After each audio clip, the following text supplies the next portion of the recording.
nakakatakot, nakakakilabot, sir ba? Ito, please listen to us, you people. Yes, Listen to us. Mabuti lang kumakontrol namin yung iba. Yung iba dyan, hindi basta-basta ang pinagmula na buhay. Galing din sila sa MPE noon. Hindi lang namin mabulgar, bro. Sino sila? But Pastor changed their lives. Nandun sila sa amin.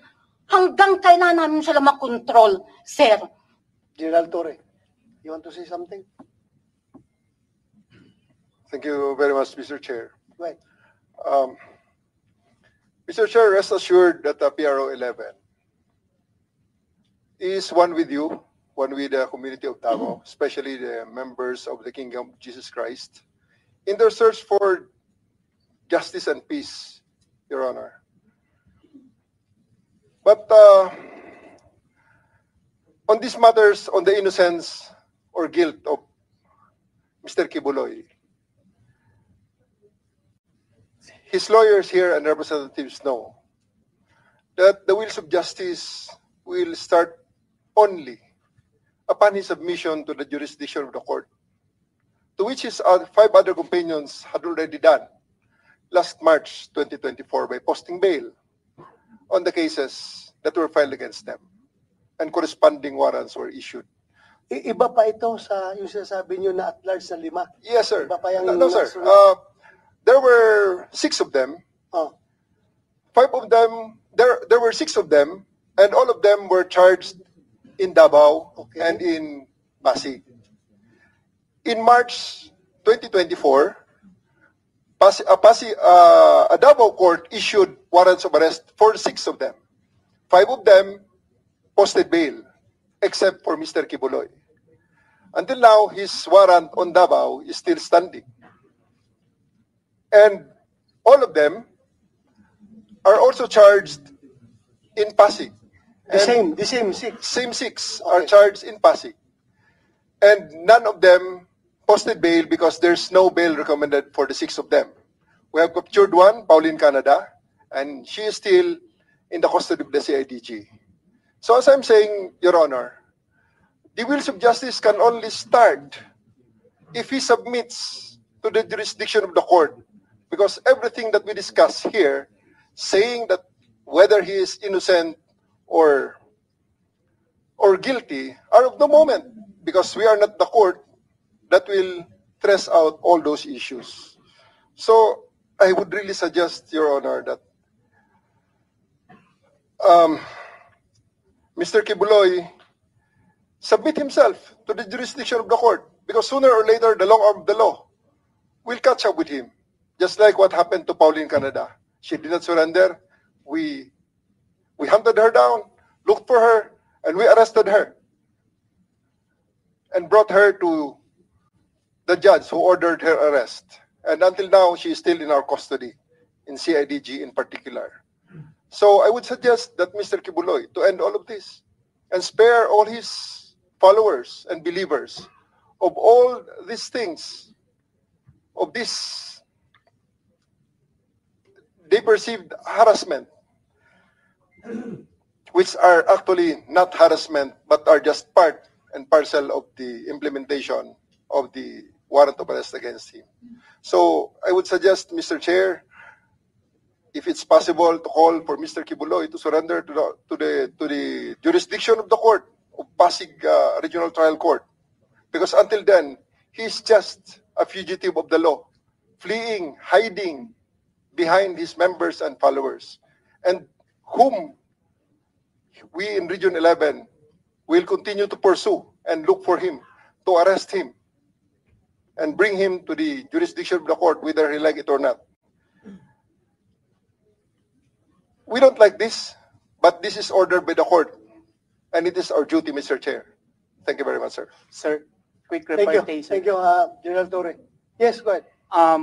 I would just like to comment, Your Honor, concerning these opinions of 2 generals already, which I think need to be properly corrected, Your Honor. If a person has a warrant of arrest, Your Honor, the subject of the warrant of arrest has 2 options. Either he submits himself to the jurisdiction of the court, or he questions the finding of probable cause, Your Honor, which Senator Lacson did, okay? And if the DOJ would not side with him, he can go on certiorari to the Court of Appeals without ever surrendering. Santiago case would prove that. So a person, even if he has a warrant of arrest, can choose to exhaust all of his remedies, Your Honor, such as but not limited to questioning the finding of probable cause. So I do hope General Torre would disabuse his mind that the only option of a person who has a warrant of arrest is to surrender, Your Honor, because he has a right, Your Honor, to insist that there is no probable cause, especially in this case, that the cases were dismissed already by the city prosecution's office, Your Honor, a long time ago. And the complainant in this case filed a petition for review 4 years ago, Your Honor, and this was not acted upon by the Department of Justice, and this was only acted upon when it became fashionable to attack Pastor Apollo Sikibuloy, when there was already a Senate investigation being instigated by Senator Hontiveros. All of a sudden, voila, there is already a resolution on the petition for review. We did not file it, it was the complainant. We filed a motion for reconsideration, Your Honor, a long time ago. Until now, there is no resolution as to it. And then a few days thereafter, that there was a resolution, we have a warrant of arrest. So as a lawyer, Your Honor, I filed motions, Your Honor, so that the warrant of arrest, as well as the information, can be invalidated by the court. That is a remedy provided for by the rules of court. So therefore, General Torre cannot dictate upon Pastor Apollo Sikibuloy as to what to do. Several instances in the past, such as perhaps former Senator Honasan, I do hope he will forgive me. Ocampo, Satoru Ocampo also did that in the past, Your Honor, by questioning the finding of probable cause. If these were available to those persons, why not to Pastor Apollo Sikibuloy? They are always describing my client as a fugitive. What is your legal basis? The last basis, Your Honor, is Republic Act 11983, passed only on March 11 of 2024. What is the definition, legal definition of a fugitive under the present dispensation, Your Honor? According to Section 3G, those who flee under the following circumstances after conviction by a Philippine court to avoid prosecution.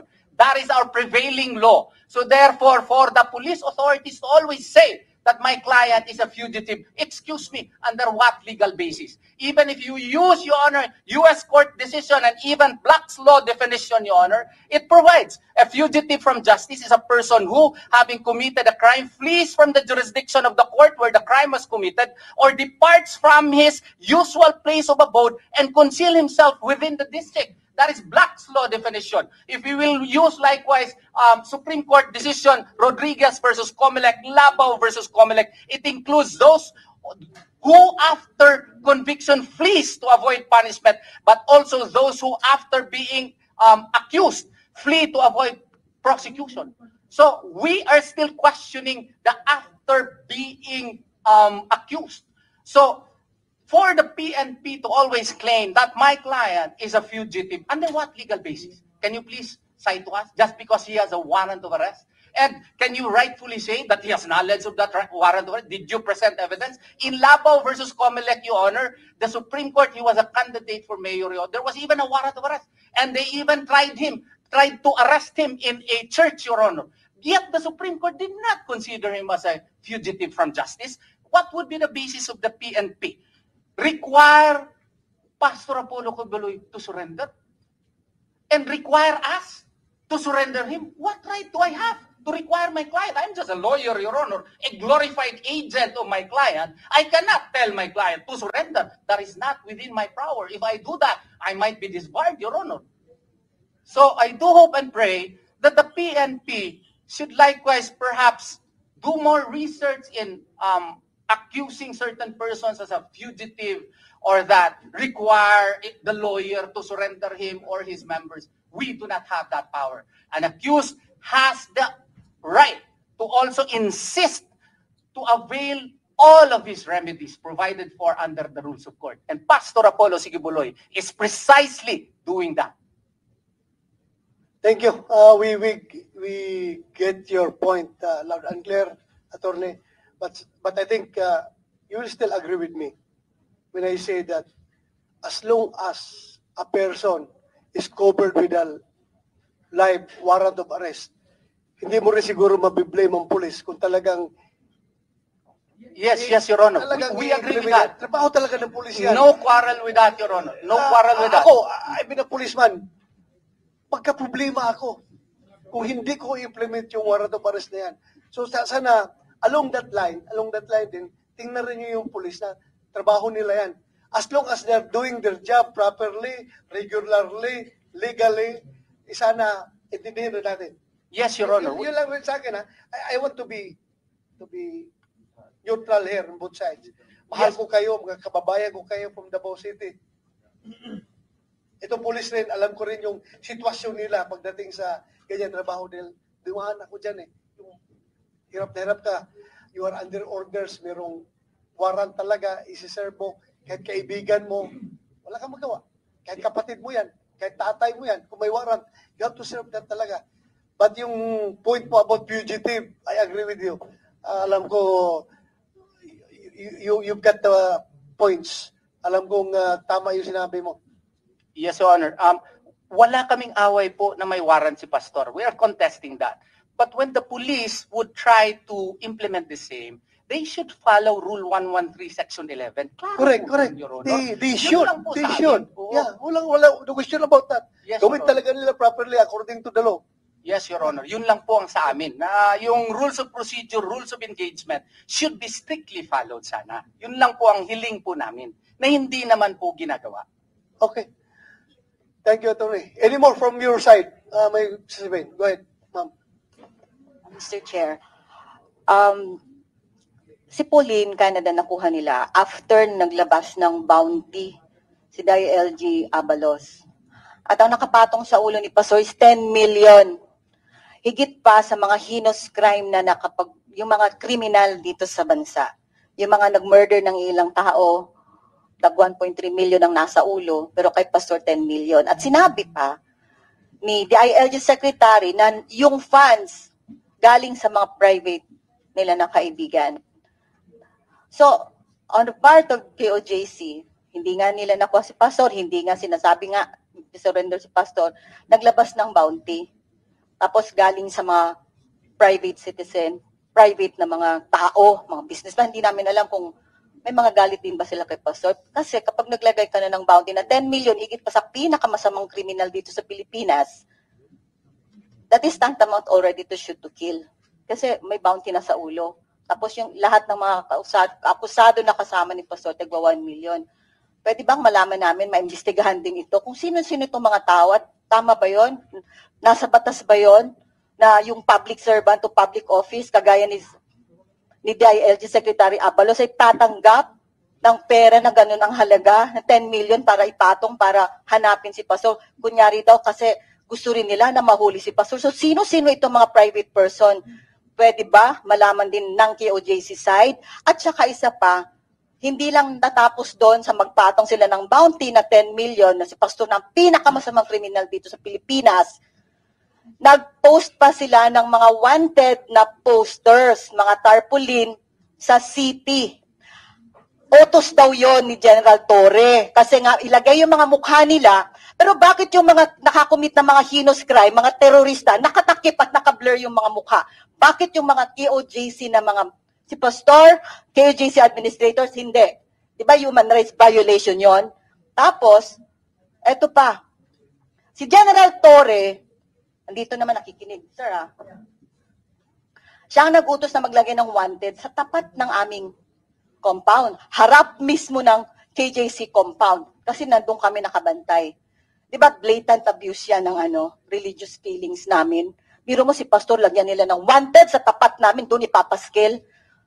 Pagkatapos, nagsinungaling pa siya. Kasi nung nahuli nila sa Pauline, Canada, tinawagan namin sa Attorney Torion, nandito naman si Attorney, siguro siya rin na makapagkwento, para malantad na lang lahat. Sinabi niya, wala siya doon at wala si Pauline. Hindi nila nahuli. Si Pauline Canada, wala sa kanila. Buti na lang, merong nakakuha ng video. Kaya sinend namin kay Attorney. Hindi Attorney nakuha nila kasi may video tayo. Pero, lantaran sinabi ni General Torre na wala si Pauline Canada doon sa kanilang kustudiya. I would like to ask Attorney Torion na mailabas yun, attorney, yung nangyari doon kay Pauline Canada, yung sinasabi lang nahuli, na fugitive ko na hindi. Nasa bahay si Pauline that time.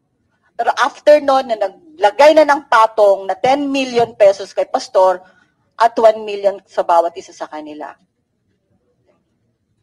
Well, as to that, Your Honor, Go ahead.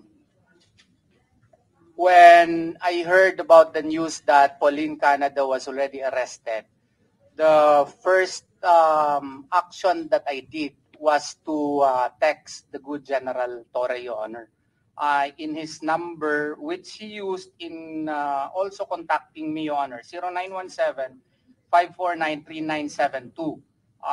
He used You his- need that Yes, Your Honor. Okay. cite the cellphone number. Yes, Your Honor. This was the same number that he used when he texted me on June 24 at 3:53 p.m. His text message is still here, Your Honor. I would not read what is inside in the particular text message. But on July 11, on the date that Ma'am Pauline Canada was arrested, I texted him at 2:50 p.m., Your Honor, 2 text messages inquiring as to where can I visit Ma'am Pauline Canada. I likewise called him twice, but there was no answer. And then at 4:25 p.m., I texted him. Meron kasi video na dadakip talaga siya na napasa sa amin. So kaya nagtanong ako paano ako makausap siya. And then there was likewise no reply. What I did was I went to the PNP regional office myself, Your Honor. And I was entertained by a lady staff who claimed that she is the secretary, policewoman, Your Honor, of General Torre. I was made to wait in the waiting area on the left side. And according to the policewoman, Your Honor, that General Torre was not there and that they do not have any knowledge insofar as Pauline Canada is concerned. Hindi daw nila alam. So, sabi ko may video kasi na napakita. Hindi rin daw niya alam. So, nagpa-picture na lang ako doon sa harap ng kanilang office po to prove that I was there. And then I had one of my associates write a letter po, Your Honor, and had it officially received by PNP RO11 po at around 6 o'clock in the evening already or 5 in the evening, Your Honor. And it was received, Your Honor. And still at that time, there was no news as to where Pauline Canada was until I decided, Your Honor, to request SMNI to have an interview, Your Honor, so that it will be known that we already have knowledge and that we are looking for Pauline Canada as to her whereabouts. And it was beamed live on TV. And at that time, according to Ma'am Pauline Canada, when I was able to talk to her the next day in Camp Crame, she was already in Manila. And at that time, when I was in the regional police office, she was only a few meters away from the main office of General Torre, being interrogated, Your Honor, without legal counsel by certain police personnel, including General Torre. That is the statement of Pauline Canada. And when they arrived already in Manila, the first thing that they did, Your Honor, when they were in the vehicle, was to turn on the radio, Your Honor, and they heard me talking on TV, Your Honor, that we are calling on the police to please inform us as to where Pauline Canada, because we have videos to show that she was in fact arrested, and I invoke the right of a client, Your Honor, to be entitled to a assistance of a legal counsel at all times. That's the requirement of the law, at all times. So, at that time, ang sabi daw ni General Torre sa kanya, kinidnap pa kita? Hindi kita kinidnap, ha? Yun daw ang sabi po ni General Torre. At saka, dumating sila doon sa Camp Crame, hindi namin alam until the next day na po nung nag-press conference sila with Secretary Abalos. Yun po ang aking recollection of the events, Your Honor. We have no question that Pauline Canada should be arrested. Well, there is a pending warrant of arrest. even if we have a pending motion to quash warrant of arrest that has not yet been favorably acted upon in our favor. What we are invoking is the provisions, mandatory provisions under Republic Act 7438, if my memory serves me right. It mandates, the first thing under Section 2A there, Your Honor, if my memory serves me right, is that the accused or a detained person shall at all times be assisted by a legal counsel. So that is a right, statutory right protected by law, and therefore when Pauline Canada insisted, she even told the arresting officer, pwede ko ba makontak si Attorney Torion? She was not given that privilege, Your Honor. So therefore, there was that violation of her statutory right from the time that she was arrested up to the time that she was transported to Camp Crame here in Manila, Your Honor. Thank you, Attorney Torion. Wala na sa side niyo? You want to respond, General Torres? Sir, as to the, just specific, sir, as to the statement of Attorney Torion that he called my number. Unfortunately, I may not be able to answer his or receive anything from him because 3 days after I arrived here as a regional director, I reached out to him through a common friend. And we're texting, yes, we're texting. His number is 0920-922-0105. And I blocked him because I don't consider him as an honorable person. As to his, yes sir, that's why I was not able to receive anything from him, from that number. As to his statement that Pauline was arrested after the bounty, yes, it's true. Pauline Canada was arrested after the bounty was raised because it was also Adabawenyo who gave that information that led to the arrest of Pauline Canada. And as to the validity of the warrant, I do believe that the arrest of Pauline Canada is Exhibit A on the validity of that warrant because we served it on July 11, less than a month ago, almost a month ago now. And until now, Attorney Torion, with all his words and battery of lawyers and all his books and citations, he was not able to free Pauline Canada from detention because still, Pasig Regional Trial Court says that this warrant is valid. Thank you, Your Honor. Hindi naman yun ang punto niya. Ang punto lang niya is Right to counsel, to be afforded a counsel while in the custody of the police. Yun lang yung gusto niya na nagkakaroon ng counsel while being investigated. Yes, Your Honor. Ang punto ko naman hindi makipag-away kay General Torre. Ang punto ko lang ay yung akusado o detenadong tao. Pero alam mo ba na binlock na niya? Hindi ko alam po. Na-block ka na sa cellphone niya. Hindi ka na makakontak sa kanya. Ang sabi kasi niya, dishonorable daw ako eh. Ang nangyari po kasi niyan, meron kasing balita noon na may Oplan Parokya 2 daw. Eh ako naman, ako abogado po ni Pastor Apollo Sitibuloy, matagal na po at saka ng Kingdom. As a lawyer, I am concerned of the safety of my client. So I reached out to him through a friend, indeed. And instead of meeting him in his office, akala ko, wag na lang siguro pinsan doon sa opisina niya. Baka hindi na ako palabasin. Doon na lang sa hotel, ng isang hotel ng Davao po. Kasi nandun din yung pamilya ko. Doon kami nakita. I know he cannot deny it. Doon kasi, tinakot niya ako. Ang sabi niya, kailangan ipasurrender mo si Pastor Kibuloy. Kasi kung hindi mo siya ipasurrender, there will be an Oplan Parokya 2 which is more bloody. Oo, more bloody daw. Pare-pareho daw doon sa yung nangyari daw sa Texas, Waco, Texas. Sabi ko naman, boss, sir, general, hindi naman ako power. That's not within my power to require my clients to make them surrender to the fold of law. Kasi nga, may remedy din naman sila. Pwede pa naman nila i-question yung finding of probable cause na masyado ngang questionable. Yun po ang nangyari noon sa amin. Kaya meron kaming text messages po. Oo. So, yung pagka-dishonorable ko, first time po ako naka-receive ng ganyang accusation po. But if it is dishonorability in the defense of my client, that's a badge of honor, Your Honor. I will take it. Thank you, Attorney Torion. Anyway, yung usapan naman nyo doon is personal between the two of you, Yes, di ba? Your Honor. Yes, Your Honor. But ako, being a police officer myself, siguro, diskarte na yun ni General Torre na akala niya hindi ka magaling na abogado. Alam ko season na abogado ka na.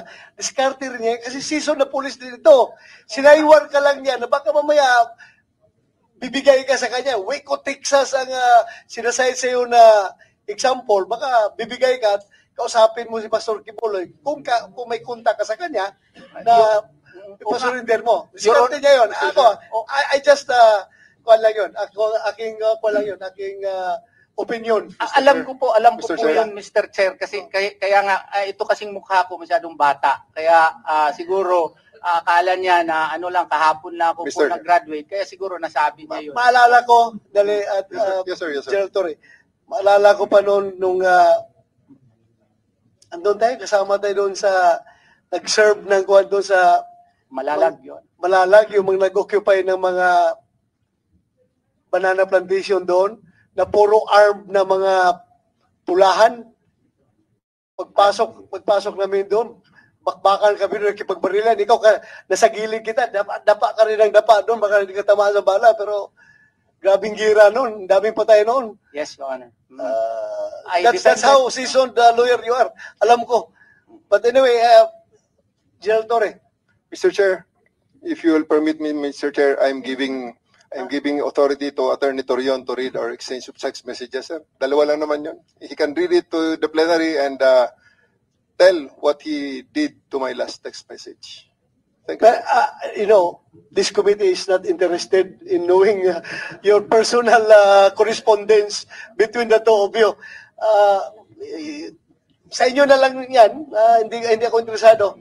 But anyway, as much as I respect Attorney Torion, as a very good lawyer, alam ko, ikaw, Nick Torre, I also respect you. Kilala kita na magaling ka rin na opisyal. Kilala kita na magaling ka na opisyal. Kaya, alam ko na kaya-kaya mo mag-adjust ngayon. Knowing the situation, you can adjust accordingly para to mitigate the situation in Davao City. Yan Yes, sir. ang Thank you, sir. ipag-iusap sa'yo. Thank you, General Torre. You have the floor, Senator Padilla. Maraming salamat po, mahal na tagapangulo. Kailangan lang po natin na, alam niyo po, marami pong nakamonitor dito sa ating pagdinig na ito. Gusto lamang po natin maliwanagan na personal na pag-uusap yon ng abogado, ng KOGC at ni General Torre. Ano? Siyempre lang po, kailangan natin ipaliwanag din kung sino si Waco, Texas. Nabanggit, matagal na pong kaso yan sa Amerika. Si David Corres po yan, na isa pong leader din, spiritual leader. Pero siya naman po, ang kanya po talagang advokasya noong panahon niya, talagang marami sila mga baril doon po sa kanilang lugar. Opo, at hinihingi po natin na ihiwalay natin yung kaso na yon.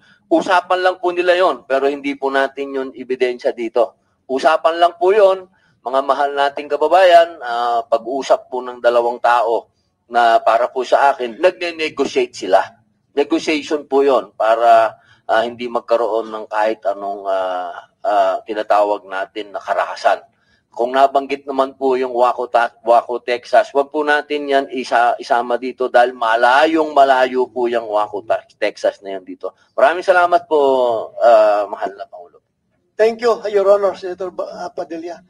DOJ, sandali, DLG muna. DLG. Sino DLG? Sir, I am also interested yung sinasabi ng mga taga-QJC na may mga civilian daw na nag-donate ng pera para magkakaroon ng bounty reward. Si Pastor, yung pag-aresto kay Pastor Kibuloy. Attorney Torrio. Ang sa amin lang po, kung hindi po ako nagkakamali, ilang interviews na pong nangyari dito. Yung pagdetermina po ng most wanted person, covered din yun ng NAPOLCO Memorandum Circular.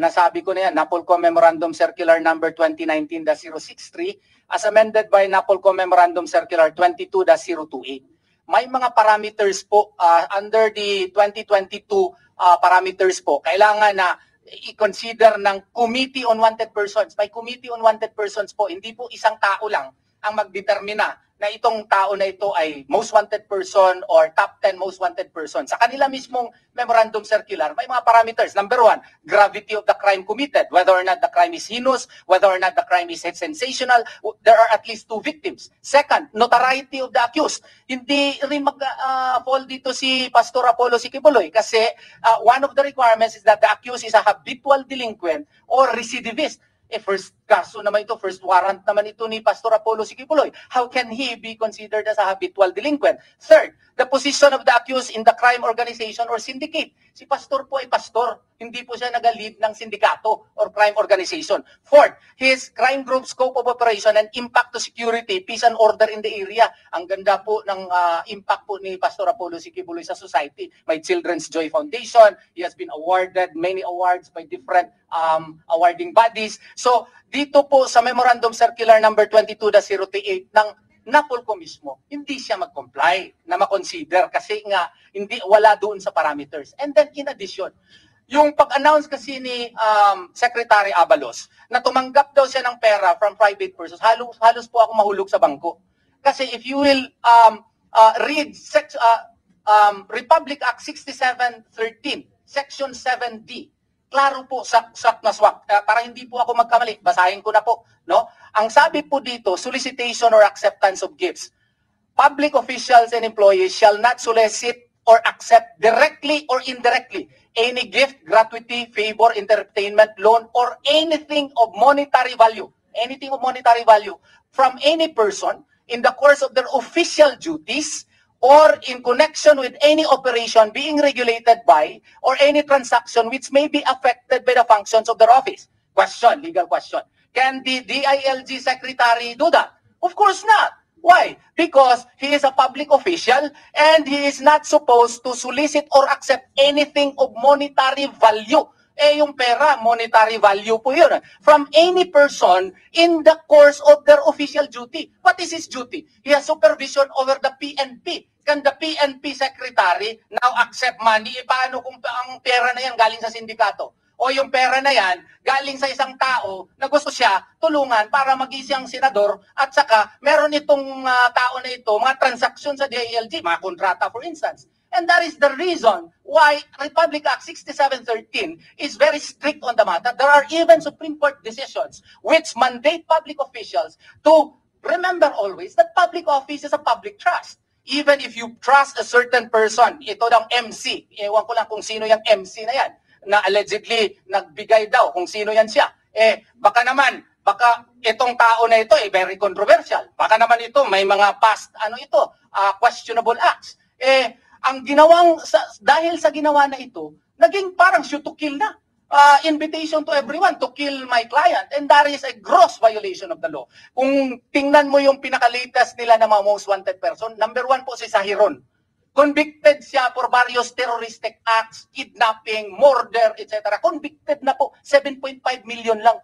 Ano bang nandun kay Pastor Apollo Sikibuloy at hinigitan pa, 10 million pa, from private persons pa? And that is why it is illegal on any views that you may ask from. Kaya nga wala silang answer dyan, sir. Kasi talagang illegal po yan. I hope that in the next hearing, Secretary Abalos can answer your questions. Kumsek, again, I'm reminding you to invite Secretary Abalos the next hearing. And the follow-up mo, next hearing. Yeah, go ahead, General Torre. Mr. Sir, if I may respectfully request, before continuing on the discussion on the 10 million reward offered by the PNP for the information leading to the arrest of Pastor Kibuloy, if I may respectfully suggest that we also discuss in tandem the 20 million peso reward offered by KOJC as announced by the good CEO Nelida Lizada, sir, of the Kingdom of Jesus Christ for the information on the identity of the person who provided this 10 million. And 2 days ago, what was said actually is they want information as to those people they accuse of plotting to kill the fugitive Mr. Apollo Kibuloy. So, if I may suggest, reiterate the suggestion that in discussing the 10 million peso reward of that the DILG had announced, offering it to people who will give information leading to the arrest of Mr. Kibuloy. We also discussed the 20 million peso reward offered by the KOJC as announced by our resource person, the CEO of Kingdom of Jesus Christ, Ms. Nelida Lisada. It Your is Honor. now available on the internet, sir. Yes, Thank you, sir. If I may answer, Your Honor, if I may enlighten the good general, the clear differentiation between a public officer and a private individual. The Secretary Abalos is a public officer and therefore he is governed under Republic Act 6713. KOJC is a private organization and therefore it cannot be governed by Republic Act 6713, especially in this case, Your Honor, that there is gross violation of the law being committed by the highest officer who is supposed to implement all laws concerning interior and local government matters. That is an illegal act, Your Honor, and therefore it is within the right of a private organization to raise money to identify this particular person who raised money in order for Pastor Apollo Kibuloy to be arrested, because it is illegal for any government officer to accept money from private persons, Your Honor. So if KOJC would react, can he cite a law that we violated? Your Honor, I did not know when that was actually decided by the KOJC. I only learned it thereafter. But when I assessed, ano ba? Wala naman silang batas na nilabag. Yung sila kasi, governed sila ng Republic Act 6713. Public official sila. Hindi nila pwede i-apply yung RA 6713 sa private persons. Yun lang po. Thank you. And to add to that, the money that is being offered as a reward to the PNP's most wanted criminals, sabi mo kayo na, number 1 dyan, si Radulan Sahiron. It is not coming from private individuals. Sa It gobyerno comes po. from DAGAA. The fund is coming from DAGAA. Government Yes po. money yan. Hindi yan private money coming from private individuals. So, ito nga, si Radulan Sahiron na napakaraming pinatay through his terrorism acts. Ang daming napatay ito na mga tao, ang daming na-kidnap. We expect na sana yung mga tao rin na concerned sa terrorism ay mag-contribute din ng pera, para lalaki yung reward kay Radulan Sahiron. Bakit mas marami pa atang nag-volunteer ng pera para mahuli si Pastor Kibuloy per Secretary Abalos, 10 million coming from private individuals. Yan, ang pera na yan is nanggagaling sa gobyerno, hindi from private individuals. You want to say something from this side? Sino pang gusto magsalita? Mr. Chair, Yes. additional lang po, kasi alam po natin na may second wave po, uulit po yun sila, yung Oplan Parokya 2 nila. Luluso po yan sila, kagaya sa ginawa po this 2 a.m. po. What will be our assurance from the PNP na hindi po maulit yung ginawa ng pang-aaras, pang-aabuso na marami pong matraumatize kung in line sa kanilang duty na sila may mag-serve lang sila ng warrant? Paano po lang gagawin yun na hindi po maulit yung lahat at wala pong mamatay? At saka in addition to that kasi, Senator, din po ako ng law school. Yung mga parents po ng mga estudyante, nagrereklamo, bakit parang naging war zone kasi yung KOJC compound. Eskwelahan din yan. Oo. So, baka pwede naman na kung kailangan nila mag-serve ng warrant, na-serve na yan previously, at kung pwede, i-follow nila religiously yung Rule 113 Section 11.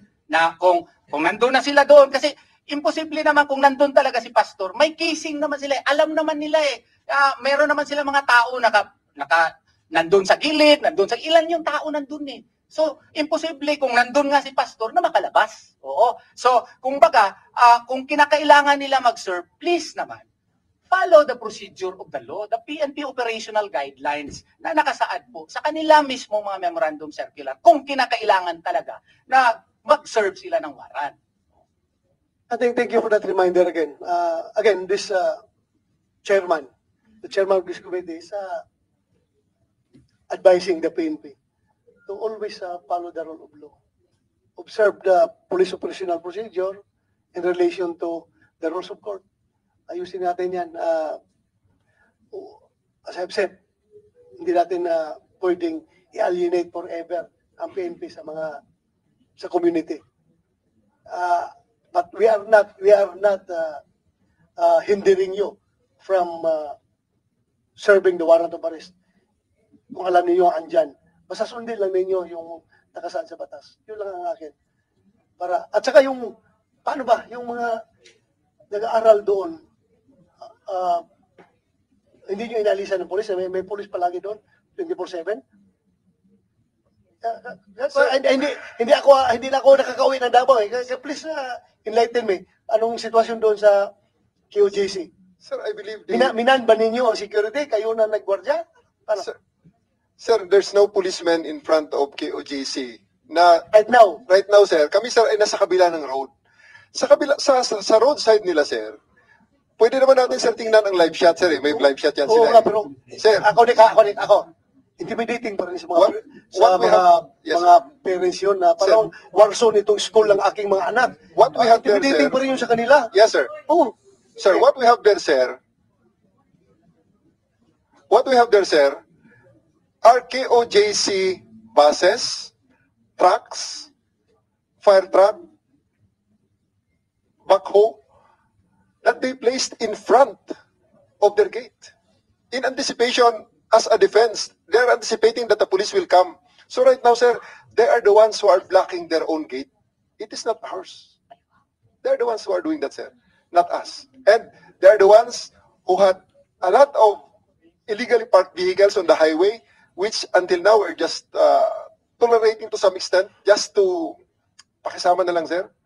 They have, if they can be allowed to give the live shot of their, it can be seen, sir, in the internet, in various, in Facebook, in various videos that are posted right now. We can ask the technical to do that and see who are the ones who are hindering the operations of KOJC. Thank you very much, Mr. Chair. ganito. Halimbawa, para manormal yung sitwasyon. Kasi ako concerned ako sa mga bata na nag-aaral doon. Pati mga parents, yun nga, naramdaman ko yun, yung parent din ako, naghahatid ako ng anak ko sa eskwelahan. Can we get your proposal how to normalize the situation there? Sir, the best answer for that, sir. Yung mga bus nila doon? The best answer for that, sir, is for us to look at the latest video in Facebook, if you can allow it, sir, or YouTube of the front of KOJC, sir, right now, so that we can see for ourselves what is the situation and how we can resolve it, sir. Andyan, may video. Ipahanap na lang natin, sir, sa technical, sir. Madali na, sir, yun. Sige, papahanap natin. Pero, yeah, go ahead. Sir, okay, in response to what the Honorable General just said, wala daw pulis sa harap ng KOJC kasi nandun daw sila sa kabila.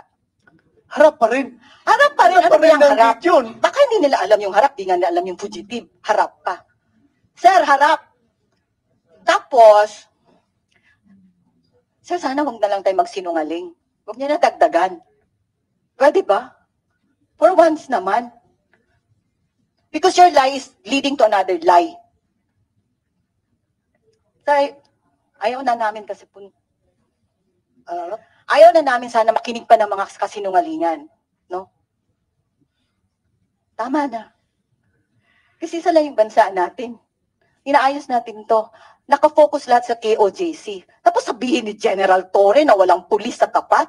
Ang proud-proud pa niya magsabi na ipalabas yung mga live na feed. Sir, nandun kami 24 hours. In fact, nga hindi pa ako natutulog. Sanay ako hanggang umaga. Since nung sila. Tapos, since na nag-attack. Tapos, sir, ang nagtatraffic doon, hindi na ng mga pulis. SAF na tinuturing. Naka-full battle gear. Nung isang gabi lang, naka-rubber shoes. Pero, sir, Wala pa ring nameplate. Tinatakpan nila yung mga plaka ng kanilang police cars. Nakapark sa tapat.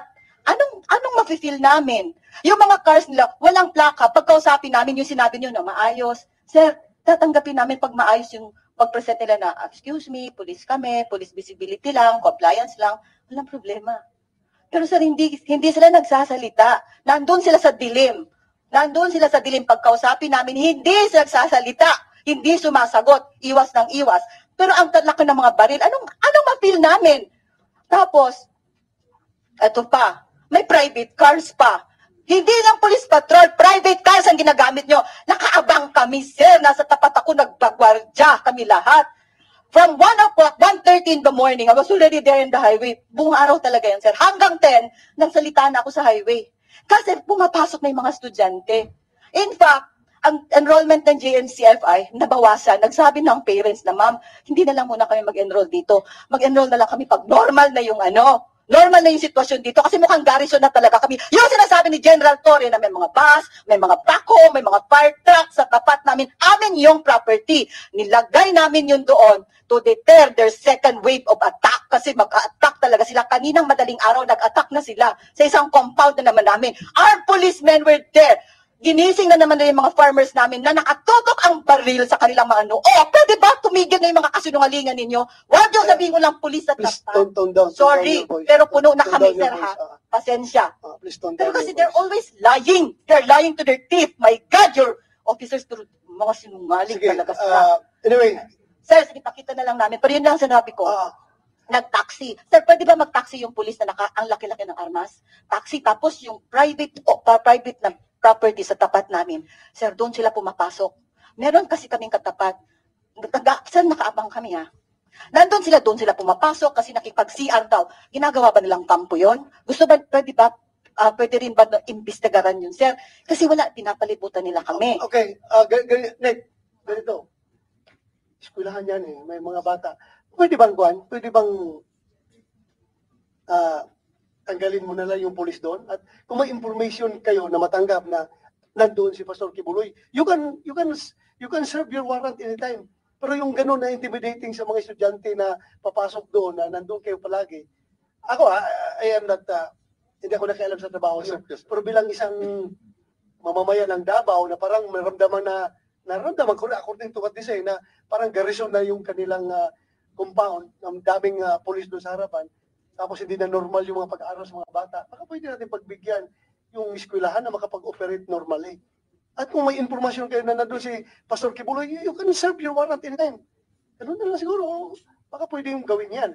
Kasi kung palaging ganun, apektado yung eskwelahan, maraming taong maapektuhan, mga estudyante, parents ng mga estudyante.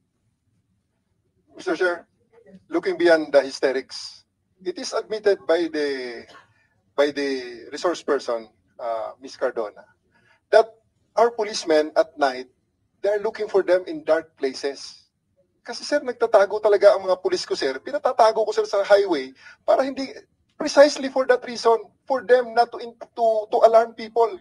But these KOGC members are going out of their way. Kasi sir, ang KOGC, sir, it's a very well-lighted compound. It is a 30-hectare compound with a hangar of Apollo Kibuloy, with 4 helicopters inside and a plane inside, with a private tarmac with a private taxiway going to the Davao International Airport.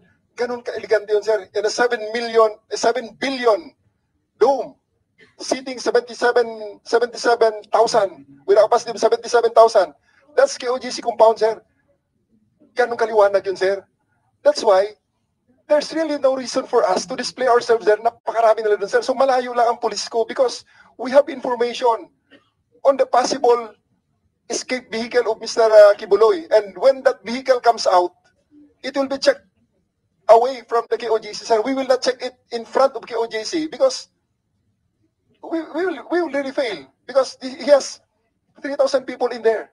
So, I'm saying, sir, and he also admitted, the resource person also admitted, that we are using a private lot away on the other side of the road. And the National Highway, sir, is a road wider than Commonwealth and EDSA. It is a very, very big road, sir. That's not something that you're very familiar with it, sir, I'm very sure. And they are already creating, So what's your suggestion para mag-normalize doon? we are, Ikaw man ang commander doon. it is for Para them. mag-normal yung mga bata na nag-aaral. Sige nga. Sir, We we are. want to get your proposal, your suggestion. Paano The presence of one patrol car, I don't think will be on the other side of the road. There is a gasoline station on the other side of the road, sir. A very big gasoline station. And I do suggest that we have a lot of videos in Facebook that we can show to we can search, we can ask our technical to search for it and really see that the problem that the KOGC is facing are all of their own doing, sir. They're paranoid. They're saying that they're just anticipating. They say they're bordering to paranoia. That they're saying that it is in anticipation of the second wave of attack that the PNP will do to them to go to their place when we go to their place. There's no second attack. The warrant still stands, sir. Okay, the warrant still stand. So if you want to serve the warrant, nobody's stopping you. You can do that. Yes, sir. Yeah, okay. So how are we going to remove the paranoia in their part? Make the wanted persons surrender and submit themselves to the court, sir. You cannot require it from them because wala silang control. Wala Yes, sir. silang control doon So- sa suspect. Wala So silang until, control. so until then, sir, we will be looking for the suspect, sir. It's something that we really cannot avoid. It will be the dereliction of duty on our part. Can you do that? Looking for the suspect at the same time maintaining a certain degree of normalcy doon sa compound para makapag-aral yung mga bata, makapagpatuloy yung kanilang pagkakandak ng classes doon. Ikaw, father ka rin. Yung anak mo mag-aaral din, maghanap rin yan ng peace of mind para makapag-aral. Tingnan mo nga kung paano mo gawin dito para hindi sila mapaparanoid doon. We are not in their compound, sir. We are already away from their compound. I have asked my checkpoints to provide distance because if we check them near their compound or in any walking distance, sir, definitely they will be walking towards our checkpoint like what they're doing, getting out of their way, asking for mission orders, asking for IDs, asking for the licenses of the gun. Those are the things that they only do. The rest of the double cities are on the lookout. 2000, sir. They're looking for it, sir. They're even looking for the detail order. They're even looking for the detail order of our personnel, sir. Sir, if I may, sir. Actually, parang personal style lang siguro talaga yan ni General Torre. I think he cannot deny that at the time of General Escobar, Fillmore Escobar, the Davao City Regional Office was awarded for being highly improved, Your Honor. Yun ang pinakauna sa lahat ng regional offices po na naka-install ng mga cameras na nakikita lang doon sa Camp Katitipan ay ang Davao City. Ginawa nga yung model yung system ng technology nila. So, makikita po nila kung gusto nila tingnan yung mga kalsada namin doon lang sa sa Camp Katitipan. Pero I don't know why is it that he has made it a policy to really deploy very scary policemen there. Ayan walang tapos ang dami pa sir na yung at the time pa na yung labasan, mga alas 5 ng hapon, yung mga umuwi yung mga tao sa kanilang mga bahay, nakaka-affect po talaga. At saka, Nick, itong mga pulis natin, advise mo naman sila na huwag magsige cover na mukha. They don't have to fear sa anything kung wala silang ginagawang illegal. Advise mo kasi, ma-intimidate talaga yung mga bata nag-aaral doon, makakita ka na armado na ganyan, na naka-cover. I understand. Itong mga tao na ito, takot rin ito magkakaso. Kaya nga minsan ayaw maglagay ng name plate dahil takot rin magka-problema. Dahil alam ko, pulis ko, kadali lang kasuhan. Pero, for us to show that we are friendly to all the people, regardless kung sino sila. They are not Pastor Kibuloy. They are not one of the 5 na hinahanap ninyo. Dapat friendly tayo sa kanila. Yung ganyan na nakakover yung mukha, pwede siguro tanggalin natin yan. Di ba? Para Yes, sir. SWAT yan, sir. dating natin. SWAT yan, sir, na madaling araw yan, sir. Hindi naman yan, sir, para makita ng mga bata. Pag araw, sir, naka-gowasi yan, sir, or naka-patrol shirt. Oh, pero yun nga, yung tanggalin lang natin yung ako, siguro maintindihan mo naman ako. Yes, sir. Yes, sir. Tanggalin Yes, natin yan. Mr. Chair, Hindi pwede magsingit. intimidating masyado. Sorry po, Yes, Mr. but- Chair. Kasi bawal po magsinungaling dito sa committee, di pa po ba nag-vote po tayo? Yes. Lantara po tayo nagsisinungaling si General Torre po. Sabi po niya, wala pong checkpoint sa harap po ng compound namin. Marami po kaming footage and pictures po, nag-checkpoint po sa harap ng compound po namin. At sabi po niya po, madaling araw lang po sila nagaganyan. Umaga po, 24 hours, kahit po tutok po ang araw, nagaganyan po. Hindi po magkakakilanlan, matala po ang nakikita po. Sabi po lang, checkpoint po niya, nandun po sa dulo, at pinapatatago lang niya yung mga tauhan niya doon kasi nga maliwanag doon. Kami po naglagay ng ilaw, inilawanan po namin po sila kung saan po sila kasi napakadilim at damuhan po sila nagtatago, sir. Kaya kinakabahan po kami, walang nameplate, wala pong plate number ang sasakyan, nakatabon po ang mukha. Paglapitan mo, hindi magsasalita. Sino pong hindi kakabahan niya kung pulis ba yan o hindi? Kung matino kang pulis, wala kang tinatago, sir, you have to present yourself. Hindi po kami takot sa pulis. Kung may mga ibang pulis po, pulis dabe po, kilala namin, nagpapakilala po. Police present sasa, naka-blue lang po sila na polo shirt, yung friendly po lang na uniform. Doon po, kinakausap po kami. Pero ito po sila, sir, para mapipitbing eh. Wala pong lumalabas sa bibig na at kami po, nakikiusap po. Nakikiusap na po hindi po kami mga garapalan at nambastos po, General Torre, your chair. Hindi po kayo nambastos. Nakiusap, nagkatanong lang po, masiguro lang po namin, kayo ba, bakit kayo nagkagayon, bakit nakapirma tanggalin? Ano ba mga pangalan nyo? Bakit po wala kayong mga nameplate? At bakit po wala mga plate number yung masasakyan ninyo? Wala pong sagot. So, kung pagsisinungaling man po, ewan ko na lang po, paano po i-describe po ni General Torre yung sinasabi niya? Anyway, ganito na lang, Nick. We have to find a solution to this situation. Huwag nating pabayaan ito na lumaki ng lumaki. Maliit na bagay na ito. Maliit na bagay ito. Kung tutusin, nasa diskarte mo yan, nasa the commander on the ground. Tingnan ninyo, yung ganito na may police tayo at the same time, dapat hindi intimidating. Yun lang. At saka kung tinatanong sila ng mga tao, sumagot. Kung ako police, tanungin ako ng mga taga QJC, sino kay sir? Kung anong tanong, ako, madali na sabihin, relax lang kayo. Hindi nyo ko kalaban, kakampi nyo ko, pulis ako ng Davao. Ito ang aking paso. 11 RPSB. So pag gano'n ang ginagawa ng mga pulis natin, kakalma yung mga tao doon. Kakalma ang mga tao. Huwag na natin na, alam mo na, mayroon na silang paranoia. Tapos, pakitaan pa natin ang intimidating presence doon. The more na magkakaroon ng distrust yung ating mga kababayan. Kasi kayo, you promise this committee, next time around, makinig lang muna kayo, huwag ka muna mag-react. This next time around, kung meron silang information na andyan si Pastor Kibuloy sa loob at mag-serve sila ng warrant of arrest, hindi kayo magre-resist? Tanong ko lang. Yes, sir. Tanong ko Kasi lang. ginawa na nila yan ng 4 times. Hindi nga, makiusap Yes, mo, sir. proper lang. Sinusunod nila ang Okay. procedure, Opo. police operational procedure, okay lang kayo. Okay lang, sir. Ever since po sila, okay na, sobrang okay. Okay, thank you. Para thank you. wala lang gulo. Ayaw namin ng gulo, sir. Oo. Sa totoo lang. Sino ba gusto ng Kasi gulo? gusto namin mag-normal naman yung buhay, pero hindi siya ngayon. Ito yung video, sir. Yes, go ahead. Sir, please allow me to take advantage of that commitment, sir. Can I ask the QOJC for the QOJC presentation, sir, for the map? Map, sir. The map of the, kasi sa presentation lang kanina, sir, may mapa, sir, eh. Can we pause on that and I'll explain something? Sa technical natin, sir. Papakiplay nga. May presentation Papakiplay sila, sir, yung eh. Doon sa may mapa, sa may location. Pakibilis lang technical, yung location. It's already 2:30 ha, magbibil na, Aling mag-ring map na yung yung bill ngayon. central? Mag-session tayo. Aling map po yun? Yung kingdom. Yung Yung kingdom sa central? Yung kingdom. Yung pinakita nyo kanina. Yan. Sige, yung buong mapa. Yung buong mapa, please. Yan. Mr. Chair, Yes, go ahead. please pause it. Please pause it on, Mr. Chair, may I ask the technical to address the technical to pause it. Back po, back ng konti. Yan. Doon sa, yan. Yung mapa na yan. Sa map na yan. Can we have it? There you go. Okay. Mr. Chair, that dome that you see is 5 hectares floor area. That's 50,000 square meters.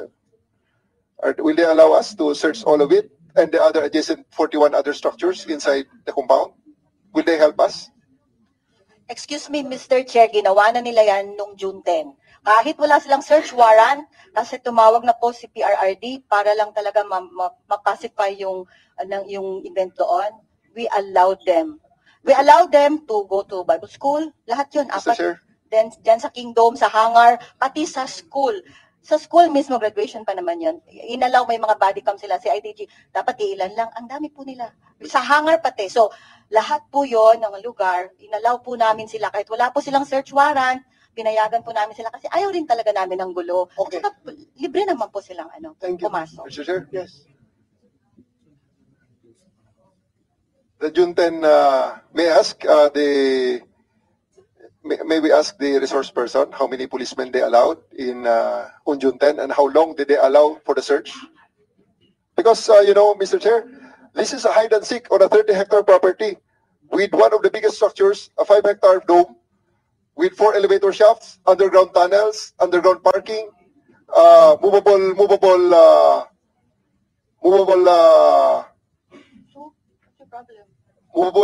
roof with underground passageway going to the hangar, with a hangar that can accommodate 4 helicopters, with can accommodate also 2 planes, with a private taxiway to the Davao City International Airport.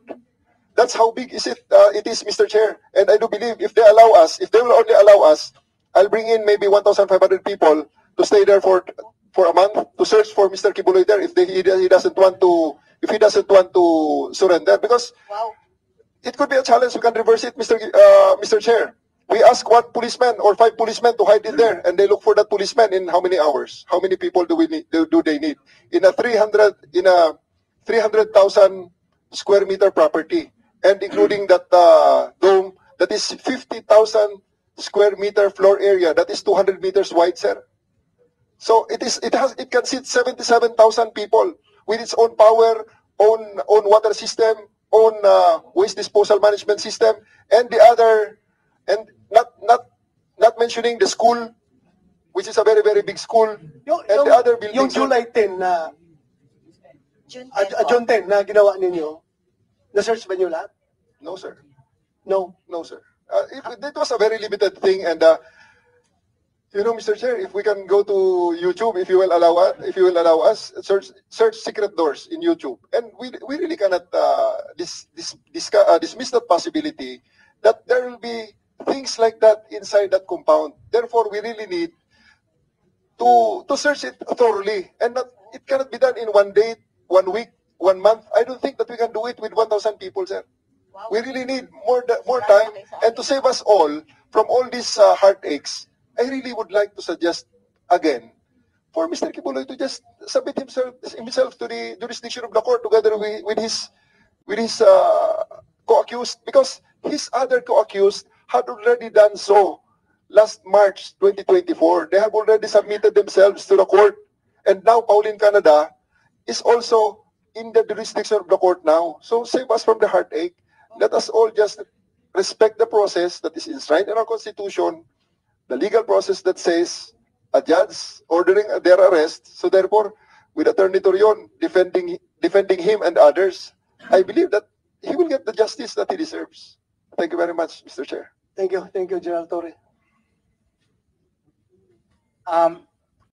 My succinct remark, Your Honor, to the answer rather to the good advertisement campaign being launched by General Torre insofar as the Kingdom is concerned, Your Honor, can be explained by the fact that he was not there on June 10 of 2024.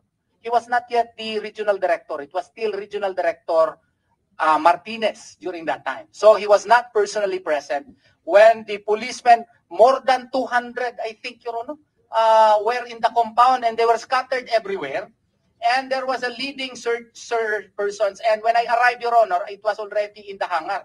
Even the rooms in the hangar were even visited during that time. So you can honestly say that They searched it everywhere. was thoroughly searched Yes, Your Honor. on that very day. Yes, Your Honor. Even the nooks and crannies of JMC, they also visited. Obvious, kung ako naman ang pulis, nakapasok na ako doon, talagang Oo, lahat. hahanapin ko talaga Pati nga doon. CR, Your Honor, CR ng doon sa hangar. Pinuntahan, pinakita ko sa ito yung CR ng hangar. Kaso nandun ka? Nandun ako, Your Honor. Oo. O siya, wala. So, Your Honor, dagdag lang ako. Pati Yes. cabinet, nagkasya kaya si Pastor sa drawer, cabinets, closet, sa sofa, sa mga boxes, pula lang sa kaldero, kasi hanggang kusina. Lahat, pati siya, inano na nila. Pati yung sa simbahan namin, Pero Pero- Iangkat na nila ang carpet. Importante, Oh. na-open ang drawer. Wala sila gipunit sa drawer, ha? Wala Wala, ginatag. nalay na bilin sila sa CR. Ha? Naglaglag sila o bala. Sa CR? Opo. Isa ra Bala? kabuok, isa ra kabuok. Isa ra kabuok? Siguro to. Siguro nahulog sa Kasi siguro nahulog search. ito. Accidental, nahulog. O, ganun sila mag-search. Wala siguro tayo intention nga magtanim bala. Kasi kung ako magtanim bala, Pastor Kibulo yan, isa ka box ako ibutang niya para kung mo na yung magtanim, pero nalaglag lang siguro yun. Opo, sir. So, yun lang po para malaman ni General Torre na, yun nga, kusina, drawer, closet, na hindi naman kasya yung tao, yun nga, pati siguro kaldero, wala na lahat na. Tapos yun po ang pumasok. Isang compound lang yan, General. Isang compound pa lang yan. Doon lang yan sa Prayer Mountain na kung saan po kayo nakapunta. Kaya, sige, search. May chopper pa, may drone pa. Yun. Ganun kadami. Isang compound pa lang yan. Sa sa Prayer Mountain lang yan, sir. Ganun. Tapos magdadala naman uli sila ng 1,500 men. Ano na naman, gera? Ano bang lulusubin nila? So, hindi pa sila tumitigil hanggang ngayon. Hanggang kaninang madaling araw. Lumusod na naman sila. Madaling araw, 2:00 ng madaling araw. Kanina lang. So I think lahat na nakapagsalita and we will be having another hearing. The date is being determined by the Secretariat yet. But until then, that hearing, I hope both parties will exert effort to normalize the situation in that area. Para sa mga kabataan na nag-aral doon at sa mga tao na hindi ma-intimidate. Yun lang ang pakiusap ko sa inyo. Sana mag-normalize dahil kawawa yung mga bata na masacrifice yung pag-aaral dahil nga sa pakiramdam nila ay masyado ng parang garrison na daw yung kanilang paligid.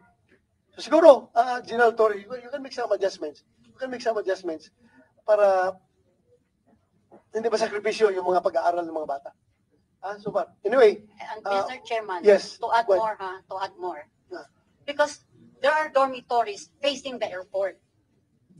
Okay. Yung mga occupants doon sa dormitories, mga babae yun, they are taking pictures of every lady from the airport. They're taking pictures of it, na doon na sa bintana, ganon. Kaya sabi ko, ganito na ba talaga itong... Ako on my part, pag ako ganun, that's not only invasion of privacy, Yes. pero mas kanyan, intimidating pa rin sa akin, mas intimidating sa Sobra pa akin sa yan. intimidating. May mga anak din kayo. May mga ano kayo. Yung nga sabi ko, please do, i-preserve niyo yung public safety. We are part of the public.